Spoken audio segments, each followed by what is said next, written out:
Have you ever caught yourself wondering, how do some people live well into their 90s and still look like they're enjoying life? Maybe it was a photo you saw, some cheerful old man gardening at 92, or a grandmother dancing at her great-granddaughter's wedding at 95. You probably thought, what's their secret? Well, you're not alone. A lot of folks ask the same thing after retirement. And the truth is, it's not just about good genes. It's about something much more within our control, our habits. See, I've met people who look younger at 80 than some do at 60. They laugh often, walk with ease, and seem to have this peaceful glow around them. No magic potion, no expensive treatment. They just live differently. And the beautiful part, you can do it too, starting today. In today's video, we're diving into the daily habits shared by some of the longest living people in the world. Folks from places like Okinawa in Japan, Sardinia in Italy, and even Loma Linda, California. These people don't just live long lives, they live well. And I want that for you too. So let's get cozy. Maybe you're sitting with your morning tea or relaxing after a walk. Whatever the moment, I want to talk with you, just the two of us, about how you can build a life that not only lasts but feels good to live every single day. Let's begin with one of the most powerful and often overlooked habits, moving with purpose. I'm not talking about hitting the gym or running marathons. I mean natural movement, done every single day, without even thinking about it. In Okinawa, many elders tend their gardens. In Sardinia, they climb hills to visit friends or church. In Nicoya, Costa Rica, older men still chop wood for the fire. They don't call it exercise, it's just life. Now think about how that might look in your own life. Maybe it's sweeping your porch each morning, doing a few stretches after waking up, or taking your dog for a walk and stopping to say hello to neighbors. When we move often and naturally, our bodies stay strong, our joints stay flexible, and our hearts keep beating smoothly. It's like oiling a machine. A little each day goes a long way. And the best part, these small movements also boost your mood. You feel useful, you feel alive, and at this age, that matters more than ever. So ask yourself, what's one movement you could add into your daily routine, not to lose weight, not to impress anyone, but just to feel good in your body? Now let's talk about something even more nourishing than movement. Food, but not just any food. I'm talking about simple, plant-based meals eaten slowly and with gratitude. In the blue zones, those are the regions where people live the longest. You'll find plates full of colorful vegetables, whole grains, beans, fruits, and nuts. Meat isn't completely off the table, but it's more of a treat than a staple. They don't overeat either. In fact, the Okinawans follow an old saying, Harahachi bu, which means eat until you're 80% full. I remember a woman in her 90s from Sardinia saying, food is love, and she meant that literally. Meals weren't rushed. They weren't about calories or carbs. They were about family, laughter, fresh ingredients, and joy. When you slow down and enjoy your meals, your digestion improves, your weight stays balanced, and your heart stays healthy. And when you share those meals with someone you love, whether it's a spouse, a friend, or even a neighbor, it becomes more than just food. It becomes medicine for the soul. Now I know changing how we eat can feel overwhelming. But you don't have to give up your favorite dishes or follow some complicated diet plan. Just start with one change. Maybe replace one heavy meal a day with a hearty vegetable soup, or try swapping white bread for whole grain.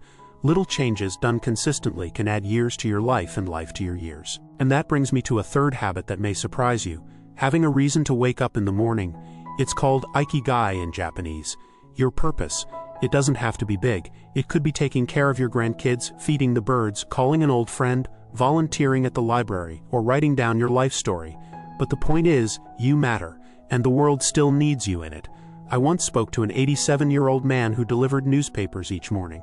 Not because he had to, but because he loved seeing the sunrise and saying hello to the folks on his route. That routine kept him grounded. It gave him something to look forward to every day. When we lose our sense of purpose, our bodies know it. We slow down, we disconnect, but when we find a reason, even a small one, we thrive. Maybe no one has told you this lately, but I want to say it clearly. Your presence still matters. You have wisdom, stories, and strength that this world desperately needs. If you've been feeling stuck or unsure, I encourage you to ask yourself, what brings you joy?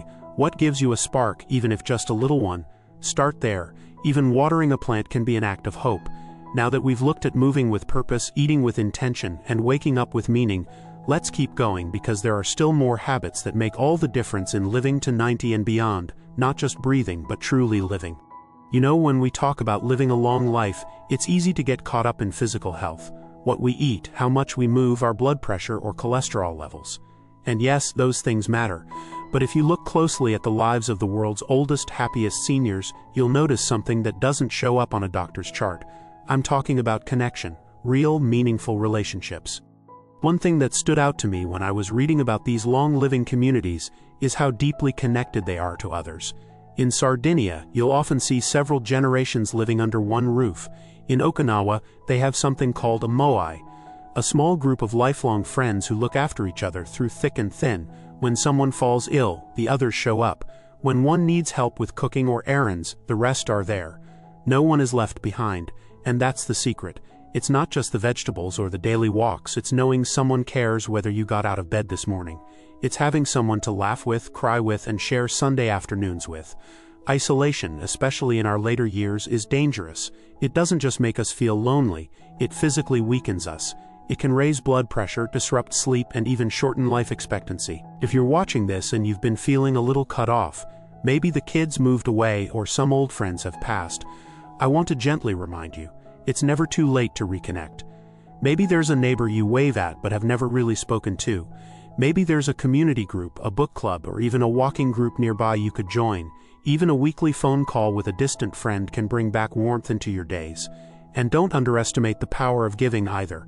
One of the most beautiful things about getting older is that you have stories, life lessons, and time. Time to listen, time to help.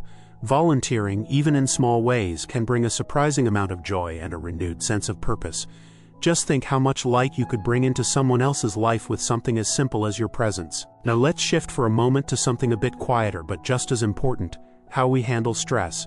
You might not think stress is a big deal in your 60s or 70s, especially after retirement. But the truth is, chronic stress is like a slow leak in the foundation of your health. And the longest living people in the world, they've figured out how to release that pressure, daily. They pray, they meditate, they nap, they pause. In Loma Linda, a faith-based community in California, people observe a full day of rest every week. In Okinawa, elders take time each day to remember their ancestors and reflect quietly. In Nicoya, it's common to swing gently in a hammock after lunch, listening to the wind and the birds. These aren't luxuries, they're habits, protective rituals that bring peace to the heart and stillness to the mind. I know stress can come from unexpected places, a health scare, a financial worry, even boredom. But here's the gentle truth. How you respond to stress shapes how your body ages. You don't have to master meditation or chant for hours. Just give yourself moments of quiet, breathe deeply, sit in the sun for 5 minutes with your eyes closed, listen to your favorite music, say a short prayer or affirmation before sleep. These are not just relaxing, they are healing. I once met a woman in her 80s who started every morning by writing down 3 things she was grateful for. Just 3. Sometimes it was simple, her cup of tea, her cat curling up on the bed, or the sound of birds outside her window. She told me, "It reminds me that no matter what's hurting, there's still beauty." That mindset of calm and gratitude is a powerful tool in living a longer, fuller life. And speaking of mindset, let's talk about how you see aging. Because one of the most common threads among those who live past 90 is their attitude. They don't view aging as decline, they see it as evolution.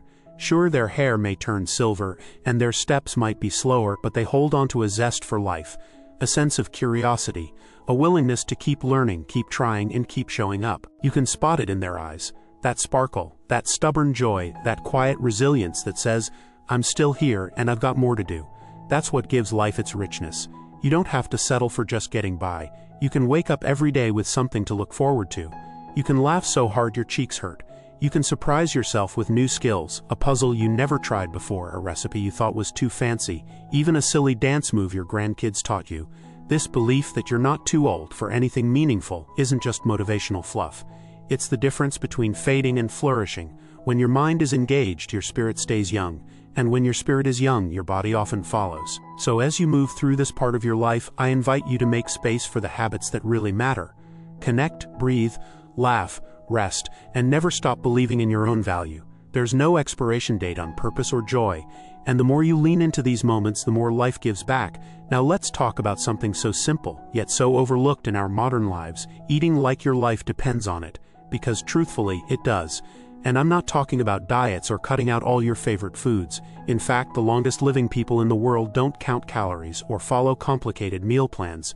They follow something much wiser: balance, moderation, and tradition. In Okinawa, they have a beautiful saying, "Hara hachi bu," which means eat until you're 80% full. not stuffed, not oversatisfied, just comfortably nourished. This small habit alone allows the body to digest better, manage weight more naturally, and avoid the blood sugar spikes and crashes that can sap your energy and age you faster. The same principle shows up in places like Icaria, Greece, and Nicoya, Costa Rica. Meals are slow, shared, and deeply rooted in local, fresh, whole foods. Think beans, leafy greens, sweet potatoes, olive oil, whole grains, fruits from the tree, not from a factory. And what's really striking, these communities don't view food as fuel or a chore. It's a daily act of care, a connection to nature, to family, and to something deeper. Now you might be wondering, is it too late to change how I eat? Absolutely not. I've seen people in their 70s and 80s simply start by adding a handful of berries to their breakfast, swapping out processed meats for grilled fish, or sipping herbal teas instead of sugary drinks. These small choices over time turn into powerful shifts in how you feel and function. And don't worry, you don't have to give up everything you love. Just aim to add more of what loves you back. More colorful vegetables, more fiber-rich foods, more water, and whenever possible, cook at home. There's something healing about preparing your own meals, even if it's just a simple soup.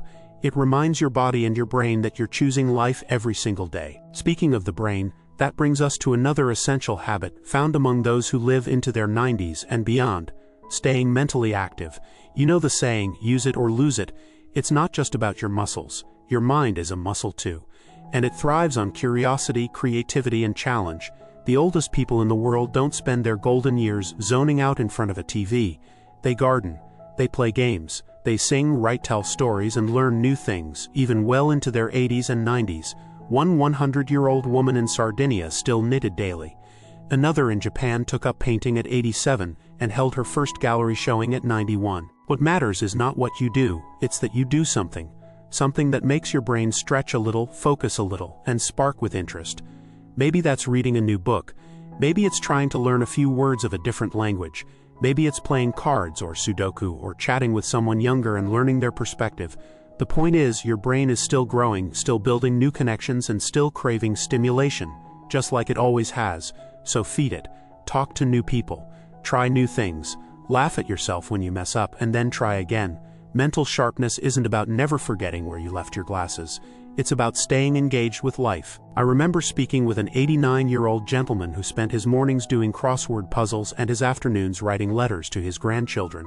He told me, "The minute I stop learning is the minute I start shrinking." That stuck with me, because it's true, not just mentally but emotionally. When you learn, you feel alive. When you challenge yourself, even gently, you start each day with purpose. That sense of purpose, that why, is what ties all these habits together.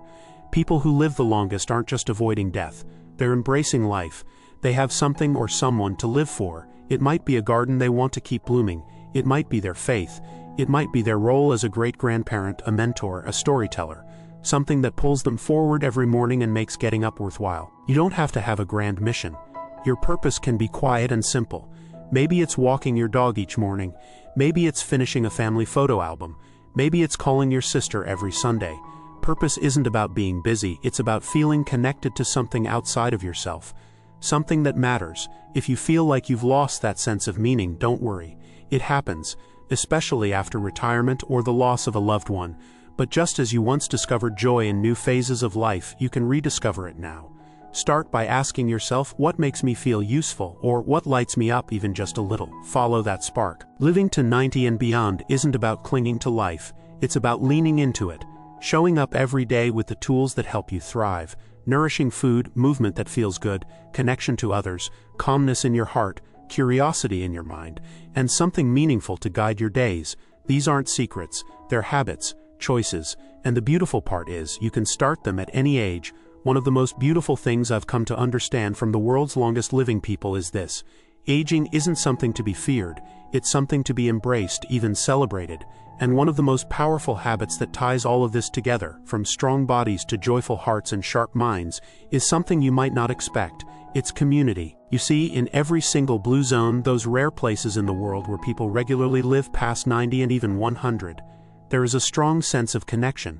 No one is left alone for long. Meals are shared, walks are taken together, problems are talked through, not buried. Elders are not pushed aside, they are honored, listened to, and included. Think of the village grandma in Okinawa who walks from house to house bringing small gifts and checking in on her neighbors. Or the group of men in Sardinia who meet every afternoon to laugh over wine and play cards under the shade of an old tree. Their social circles are not huge, but they are strong. And that strength brings life, real, vibrant, soul-anchoring life. Now I know that in today's world, it's easy to feel isolated. Maybe your kids live far away. Maybe some old friends have passed on. Maybe you don't feel as needed as you once did. But even now, even today, you can build or rebuild your circle. It doesn't take many. One good friend, one neighbor to smile at, one group at your community center or place of worship, one regular phone call that becomes the highlight of your week. There is something healing about being seen, about knowing that someone expects you, that you matter to someone else's routine. Research shows it again and again. Strong social ties can lower stress, boost immunity, and reduce your risk of everything from heart disease to depression. That's not wishful thinking. That's science catching up with wisdom. And while we're talking about things that add life to your years, not just years to your life, let's talk about attitude. Because you can eat right, move your body, stay curious, and even be surrounded by loving people. But if you wake up each day expecting things to go wrong, or focusing only on what hurts or what's missing, life starts to shrink. The oldest, healthiest people I've ever met have one thing in common. They're optimistic. Not fake happy, not unrealistic, but hopeful. They find something to smile about. They laugh easily even at themselves. They accept the aches and the wrinkles without letting them define the day. And it's not because their lives are perfect. Far from it. Some have survived wars, lost spouses, faced illnesses. But instead of giving in to bitterness or regret, they choose gratitude. They find meaning in small moments, the warmth of the sun on their skin, the smell of bread baking, the sound of birds in the morning. They say thank you often. To life, to others, and sometimes just silently to the day itself. That kind of mindset is powerful. It keeps your heart open, your stress low, your brain healthier, and your relationships stronger. Because people are drawn to joy. They want to be around those who light up the room, not dim it. Even if you feel like you haven't been that person in a while, you can become that again.